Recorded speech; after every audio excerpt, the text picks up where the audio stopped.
Hello guys, welcome to my blog. So నేనైతే ఈరోజు కర్రీని అయితే చేయబోతున్నాను. దాని ప్రాసెస్ అయితే నేనైతే ఈ వీడియోలో చూపిస్తున్నాను. సో ఈ వీడియో అయితే మిస్ కాకుండా చూడండి ఫుల్ దాకా.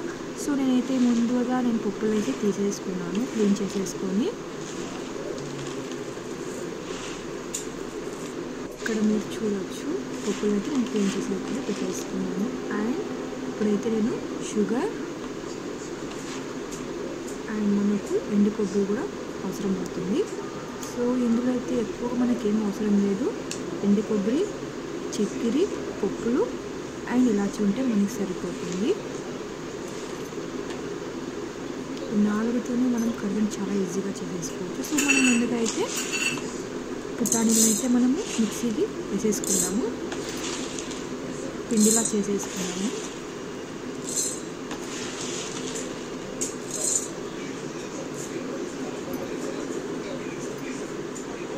అండ్ ఇక్కడ మీకు నేనైతే కొలతలు చెప్పబోతున్నాను. నేనైతే పుటానీలు అయితే 4 కప్స్ అయితే నేను పుటానీలు తీసుకున్నాను. అదే కప్పుతోనే 4 కప్స్ చక్కెర అనేది నేను వేసేసుకున్నాను. మీరు షుగర్ తక్కువ తింటానంటే 1 కప్ మైనస్ చేసినా మీకు సరిపోతుంది. ఇక్కడ మీరు చూడొచ్చు, నేను షుగర్ అయితే వేసేసుకున్నాను. అండ్ 3 గ్లాసెస్ అయితే నేను వాటర్ యాడ్ చేస్తున్నాను. వాటర్ అనేది ఎక్కువగా యాడ్ చేయకూడదు, ఎందుకంటే మనకి చిక్కగా పానకం కావాలి కాబట్టి. అండ్ వాటర్ అనేవి తక్కువనే వేసుకోవాలి. ఎక్కువ వేసేసుకుంటే మనకి ఏమవుతుంది, షుగర్ పానకం అనేది చిక్కగా రాదు. అందుకనే వాటర్ని తక్కువగా, షుగర్ పైకి తేలితే సరిపోతుంది మీకు. ఇక్కడ చూడొచ్చు మీరు,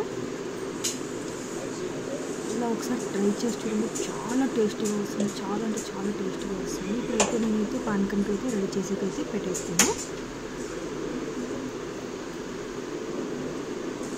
ఈ పప్పులను అయితే నేను ఇప్పుడు మిక్సీకి అయితే వేసేసుకొని తీసేసాను. చూడండి, ఇలాగైతే మనకు సరిపోతుంది.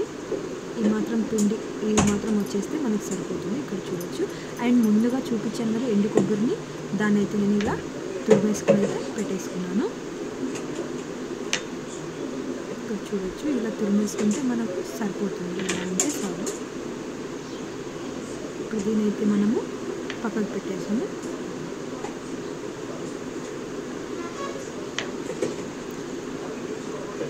ఈ మాత్రం ఉంటే మనకు పిండి సరిపోతుంది. అండ్ మనకైతే ఆల్రెడీ పానకం అనేది తయారైపోతుంది. ఆల్మోస్ట్ 50% అయితే మనకు అయిపోయింది. ఇంకొక 50% అయితే సరిపోతుంది.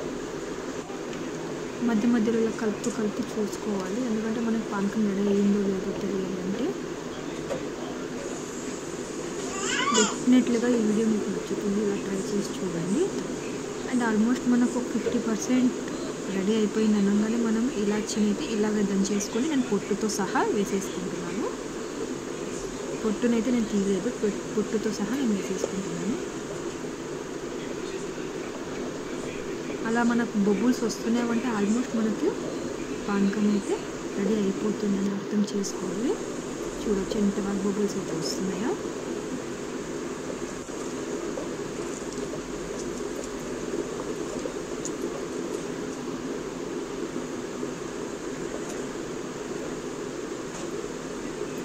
చూడొచ్చు, మనకైతే ఆల్రెడీ పానకం రెడీ అయిపోయింది. అండ్ ఇప్పుడు మనము ఒక ప్లేట్ తీసేసుకొని అందులో నెయ్యి అయితే వేసేసుకొని దాని మొత్తానికైతే రాసేసుకుందాం.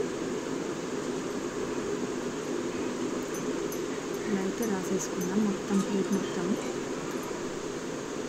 స్పూన్తో అయితే సరిగ్గా రావట్లేదు, నేను హ్యాండ్తో అయితే ప్రెస్ చేసేస్తాను.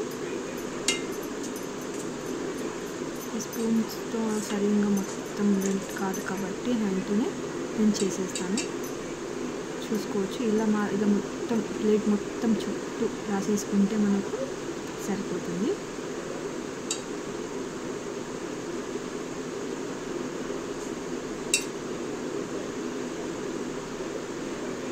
మనం పానకం అయితే చూసేసుకుందాం. చూడొచ్చు, ఇప్పుడైతే మనకు పానకం అయితే రెడీ అయిపోయింది. బబుల్స్ అయితే ఎంత బాగా వస్తున్నాయి. ఈ మాత్రం బబుల్స్ వస్తే మనం అర్థం చేసేసుకోవాలి మనకు పానకం అయితే రెడీ అయిపోయిందని. ఇప్పుడు మనం అయితే కొద్దిగా పిండి వేసుకుంటూ కలిపేసుకునే ముందు కొంచెం లో ఫ్లేమ్లో పెట్టుకొని కలిపేసుకోవాలి, ఎందుకంటే మనకు అడుగు పట్టే ఛాన్సెస్ ఉంటుంది. ఆల్రెడీ మనం పిండి వేసాం, పిండి అనేది మనకు గట్టిగా వచ్చేసింది. ఒక 5 మినిట్స్ అనేది మనము కుక్ చేసేసుకుంటే మనకు సరిపోతుంది. చూడొచ్చు ఇక్కడ కలుపుకుంటూనే ఉండాలి, ఎందుకంటే మనకు మాడిపోయే ఛాన్సెస్ కూడా ఉంటుంది. లో ఫ్లేమ్లో పెట్టుకొని మనం తిప్పేసుకుందాం.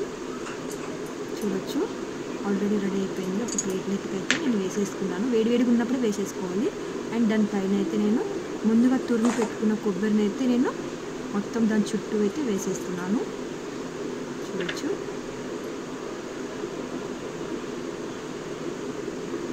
అండ్ ఎండు కొబ్బరి కాకుండా మీకు ఏదో డ్రై ఫ్రూట్స్ వేసుకోవాలన్నా వేసుకోవచ్చు, ఇంకా చాలా బాగుంటుంది. చూడొచ్చు నేనైతే ఇలా మొత్తం వేసేసుకొని ఒకసారి అయితే ఒత్తేసుకొని ఇప్పుడైతే ఒక చాకు సహాయంతో మనమైతే లైట్గా కట్ చేసుకుందాం.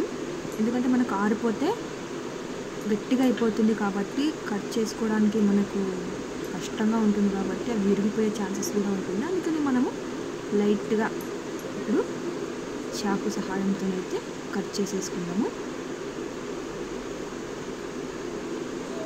చాకుతో కట్ చేసేసుకున్నాము. చూడొచ్చు నేను దీంతోనైతే ఇప్పుడు లైట్గా కట్ చేస్తున్నాను. ఇంకా ఆరలేక ముందే మనం కట్ చేసుకుంటే ఆరాక మనకు దానిపైన ఒకసారి గట్టిగా ఒత్తేసుకుంటే మనకు బాగా కట్ అయిపోతుంది. మీకు అండ్ ఏ షేప్స్లో కావాలో ఆ షేప్స్లో మనం కట్ చేసుకొని నేనైతే డైమండ్ షేప్స్ అయితే కట్ చేశాను. చూడొచ్చు అండ్ ఇప్పుడైతే నేను ఆరడానికి అయితే పెట్టేస్తాను. ఇంకా ఇది ఆరలేదు, సో చూడొచ్చు చేయికి అయితే అంటుకుంటుంది. ఆల్రెడీ మనకు ఆల్మోస్ట్ ఆరిపోయింది, ప్లేట్లోకి వేయంగానే ఆరిపోతుంది. చూడొచ్చు ఆరాకైతే ఇలా అయితే వచ్చేసింది. చూడొచ్చు ఎక్కడ కానీ పిండి మాత్రం అతుక్కోలేదు. నేను ముందుగా కట్ చేసుకున్నాను కదా, ఇక్కడ చూడొచ్చు తీసేసాను, ఇలా అయితే వచ్చింది. చూడొచ్చు ఇలా లేపితేనే ఆరితే మాత్రం ఇలా ప్రెస్ చేసేస్తే మాత్రం వచ్చేస్తుంది. చూడొచ్చు ఎంత బాగా వస్తున్నాయో. చూడొచ్చు నేను డైమండ్ షేప్స్లో అయితే కట్ చేసుకున్నాను. చూడొచ్చు నాకైతే చాలా అంటే చాలా నచ్చిందండి. మీకైతే నచ్చినట్టయితే డెఫినెట్గా ఒక లైక్ చేసుకోండి, షేర్ చేసుకోండి, కామెంట్ కూడా చేయండి ఈ వీడియో మీకు నచ్చినట్లయితే. చూడొచ్చు ఫైనలీగా అయితే మనకు ఇలా అయితే వచ్చేసాయి. అండ్ మీకు నిజంగా నచ్చినట్లయితే ఈ వీడియో ఒక లైక్ అయితే వేసేసుకోండి. వీడియోని చూసి మాత్రం అలాగే వెళ్ళిపోకండి. నాకైతే చాలా సంతోషంగా ఉంది. ఇలా వచ్చేసి ఎంత బాగా వచ్చేసాయి, కర్దంట్లు అయితే చాలా బాగా వచ్చేసాయి. చాలా తక్కువ ఐటమ్స్లోనే మనకు కర్దంట్ అనేది రెడీ అయిపోతుంది. పప్పులు, ఎండు కొబ్బరి, చక్కెర అండ్ ఇలాచి ఉంటే మనకి ఇవన్నీ ఉంటే మాత్రం సరిపోతుంది. ఈ వీడియో మీకు నచ్చినట్టయితే కామెంట్ చేయండి. Bye bye.